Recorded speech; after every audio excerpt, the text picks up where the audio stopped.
میں نے اس کا پرانا بیگ فرش پر پھینک دیا اور اس کی طرف دیکھا، ایسی آنکھوں سے جنہیں پرواہ کرنا اب آتا ہی نہیں تھا۔ چلے جاؤ، میں نے ٹھنڈی آواز میں کہا، تم میرے بیٹے نہیں، تمہاری ماں مر چکی ہے اور میں تم پر کچھ رحم نہیں کرنا چاہتا۔ وہ خاموش رہا، نہ رویا نہ التجا کی، بس سر جھکایا، بیگ اٹھایا اور دروازے سے باہر نکل گیا۔ اس رات گھر خاموش تھا مگر سکون نہیں تھا۔ ہر چرچراہٹ، ہر آواز جیسے اس کے قدموں کی گونج بن گئی تھی جو میرے دل میں بس گئی۔ سال گزرتے گئے، میرا کاروبار بڑھا، میں نے دوسری شادی کر لی، زندگی سنور گئی۔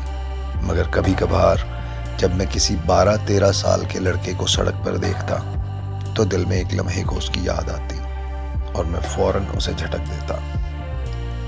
پھر ایک سرد رات، 10 سال بعد ایک خط موصول ہوا، نہ بھیجنے والے کا نام، بس میرا پتہ، کانپتے ہاتھوں سے لکھا ہوا۔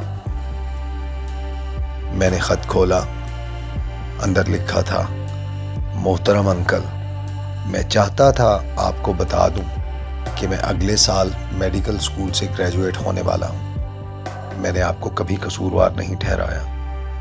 امی کہتی تھی کہ محبت زبردستی نہیں کی جا سکتی، اس لیے میں نے بس سیکھ لیا کہ محبت کے بغیر کیسے جیا جاتا ہے۔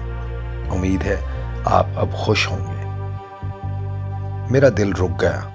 اس نے مجھے انکل کہا، ابو نہیں، اور وہ ایک لفظ، وہ احترام بھرا فاصلہ میرے لیے بد دعا سے بھی زیادہ جان لیوا تھا۔ میں نے اس کی تصویر انٹرنیٹ پر دیکھی۔ وہ بڑا ہو چکا تھا، سفید کوٹ پہنے، چہرے پر نرمی بھری مسکراہٹ، بالکل اپنی ماں کی آنکھوں جیسی، نرم اور گہری۔ وہ فخر سے کھڑا تھا، پرسکون اور مکمل، میرے بغیر۔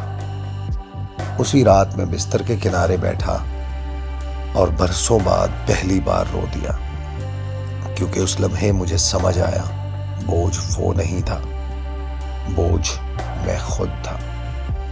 اگر وقت واپس آ سکتا تو میں اس کا بیگ زمین پر نہ پھینکتا، میں اس کا ہاتھ تھام لیتا اور کبھی نہ چھوڑتا۔